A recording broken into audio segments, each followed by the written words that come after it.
আমাদের এই যে আউটডোরে পেশেন্ট শুধু জরুরি বিভাগে আপনি এটা কি জরুরি এডিসি দেখে কিন্তু উঠেই গেছে ঢুকতে পারে না। পরিবেশ দেখে বলেন না, পরিবেশ ভালো হয় না কেন? হ্যাঁ, কেউ একজন মরে যাওয়ার মতন জায়গা হইতেছে। আমাদের এই রমজান মাসেও আপনি জরুরি বিভাগে 21,070 এটা হচ্ছে নতুন টিকিট।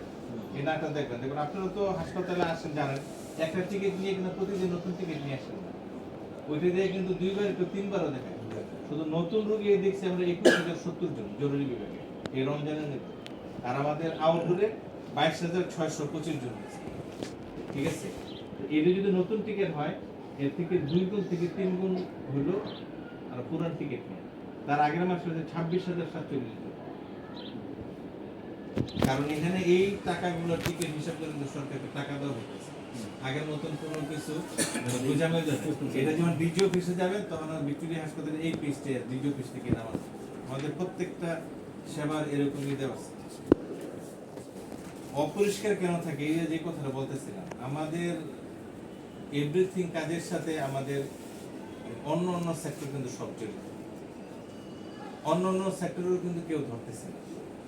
যেমন আছে এডিসি 2বার ফোন দিয়ে কথা বলে,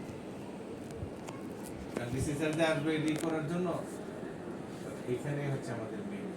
আমি বললাম বাতিটা এগুলো লাগান, বললে আমাদের বাজেট সম্ভব। এটাও কিন্তু হইতে পারে, বাজেট কিন্তু সব জায়গায় কাজ করছে। যারা এই সরকারি কাজের খবর রাখে তারা জানে বাজেট কিন্তু ইউনিট সরকার আসার পরে প্রায় অর্ধেক করে চলতেছে। এই আর কি, এখন কিছু খারাপ কিছু ভালো মিলেই আমাদের চাপটা বেশি হয়, অনেক বেশি। আপনি যদি রাতে আসেন 8টা-9টা বাজে আমাদের জরুরি বিভাগে ধারে কাছে যেতে পারবেন, অথচ আপনি রোগী সিরিয়াস, আপনি চান ডাক্তার এসে রোগীটা আপনার 2বার করে দেখুন, চাওয়াটা কিন্তু অন্যায় না। বদনামটা কিন্তু আমাদের ওই জায়গায় হয়। ওরকম কোন একটা রোগী মরে গেলে ভাঙচুর করে ডাক্তার বারবার এসে দেখেন। সিমিলটেনিয়াসলি আপনি যদি ডাক্তারের পক্ষ হয়ে দেখেন, দেখবেন ও নাকে দম নিতে পারতেছে না। ও যে একটা জরুরি রোগী ভর্তি দিচ্ছে ওর খেয়ালই নেই, কারণ তার সামনে আরো 50টা দাঁড়ায় রয়েছে। এখন অনেকেই তাকে না, যেমন এখানে কেন বেশি ডাক্তার না, আপনাদের প্রশ্নগুলো সব আমি বলে দিতেছি। কারণ সরকারের যে এখানে অর্গানোগ্রাম যেটা করা আছে, সরকার যেটা বেতন দিবে, পোস্টিং দিবে, অতজন ডাক্তার দিতে হবে। আমাদের এখানে 4 জন মেডিকেল অফিসার জরুরি বিভাগে, এই তারাই 24 ঘন্টা সার্ভিস দেয়। একজন একটা করে, তার বাবা মার লো সার্ভিস, কারণ আরেকজন ডাক্তার তো খুব করে আসে না, শিফটিং ডিউটি। ধরেন আমার বাবা আজকে মারা গেল, আমি যে আপনার কোনো কলিগ বাইক নাই, হ্যাঁ করে আমার ফিজিক্যালি ডিউটি দিয়ে রাখছি, তাহলে করে আমার তো রাতে ডিউটি দিয়ে রাখছি, আমি এখন কেমন করবো? এই আমাদের 4 জন এটা। আর আমাদের আমরা যে মর্নিং শিফটের যে হসপিটালটা, সেটা দিয়ে কিন্তু টাইম না ইভিনিং নাইট চালায়।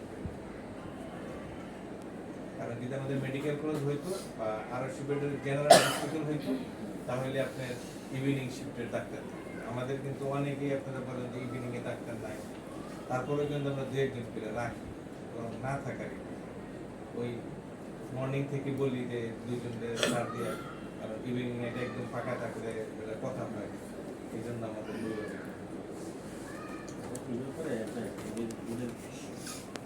সব জেলা তো জনসংখ্যা এক না, কিন্তু এখানে আমাদের পর্যাপ্ত অনেক বেশি। আমাদের এটা কি একটা ক্যাটাগরি ভাগ করা যায় না, যেমন এই ক্যাটাগরি ফলে আমাদেরকে আমাদেরকে ডাক্তারের সংখ্যাটা বাড়ানো যায় কিনা দেখি। আপনারা শুনেন, আমাদের এইসবের আবেদনে কিছুই হবে না। এই যে এটা যাইতেছে, যখন ডিভিশনাল মিটিং হয়, আমি তো গত মাসে কেস প্রেজেন্ট করেছিলাম, তাই যারা সচিবালয় থেকে আসছে, সব জায়গা থেকে লোক আসছে, তাই কি আমার এটা দেখতেছে না? এরা কি আমাকে প্রশ্ন করে না যে আমার 100 বেডের হসপিটাল। আরেকটা জিনিস বলি, এটা এই সাংবাদিক আপনারা জানেন, অনেকে প্রশ্ন করে যে ডায়রিয়া ওয়ার্ডে সব রোগী খাবার পায় না, কমন কথা।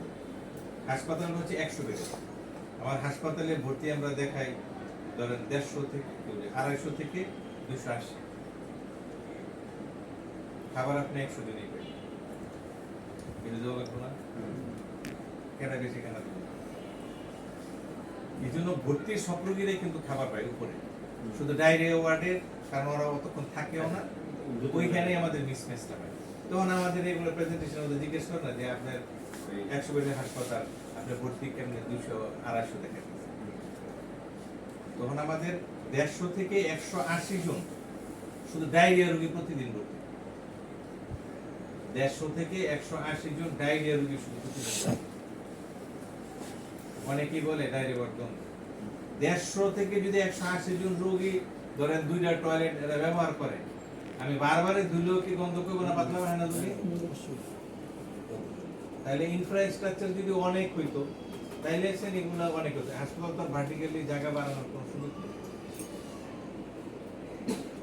তো এটা তো আমাদের কর্তৃপক্ষ সবাই জানে। আমাদের আইসিইউ বন্ধ, এটার জন্য আমরা স্বাস্থ্য উপদেষ্টার সাথেও দেখা করছি। সমাজের যে গণ্যমান্য ওনারা আছে, আমরা বিভিন্ন মিডিয়াতে নিউজ করাইছি। মানে আমাদের তো কোনো দুর্বলতা নাই যে আমরা নিউজ ডাইরেক্ট কেনছি বা নিউজ করেন নারায়ণগঞ্জের উপকারে। আজকে আপনি অসুস্থ হলে তো আপনার কর্মী বাহিনী ওই যে ভালো একটা বিচার, আমার আইসিইউটা চালু থাকতো তো আপনি ওইখানে দিলে তো অ্যাটলিস্ট আপনার একটা ভালো জায়গায় রাখতে পারতেছে। এটা তো আমার নিরাপত্তার জন্য অনেক জরুরি। আইসিইউটা 31 তারিখ ডিসেম্বর থেকে এটার অ্যাক্টিভিটি আপাতত বন্ধ। এমনি আমাদের চালু আছে। আজকে অবশ্যই একটা চিঠি আসছে, মনে হয় আবার এটা এক্সটেনশন করতে পারে। আমরা এটার জন্য দৌড়দৌড়ি করবো, মানে এক্সটেনশন করলে মুন্সিগঞ্জ, তারপরে কুমিল্লা এবং এই ভাসমান লোকগুলা যে নারায়ণগঞ্জ লোক মুন্সিগঞ্জ, এই যে আপনি বক্তব্য গাড়ির থেকে রুগী থেকে চলে আসছে, আইসিইউ যদি না থাকে তাহলে কিন্তু আমরা সেবাটা পাচ্ছি। এটা নারায়ণগঞ্জবাসী এটা প্রাণের দাবি। এই জন্য আরো মহোদয় মহোদয় প্রচেষ্ট নর্মাল পর্যন্ত আমরা পরিশ্রম করতে পেতে আইসিইউটাকে স্টাবলিশ করা যায়। না যদি আইসিইউ না থাকে আমাদের নারায়ণগঞ্জের একটা কোনো বৃদ্ধি থাকে না। আর বিশেষ করে যে কথাটা আমাদের আরো মহোদয় বারবার বলবো যে জেলা হয়ে কিন্তু আমাদের বরাদ্দ আসে, কিন্তু বাড়তি যে লোকগুলা মুন্সিগঞ্জ, কুমিল্লা, যে যেহেতু এটা আপনার এই অধ্যুষিত এলাকা, একটা ক্যামেরা ধরতে নিষেধ করি, ফ্রিলি কথা বলার কথা, কথা আর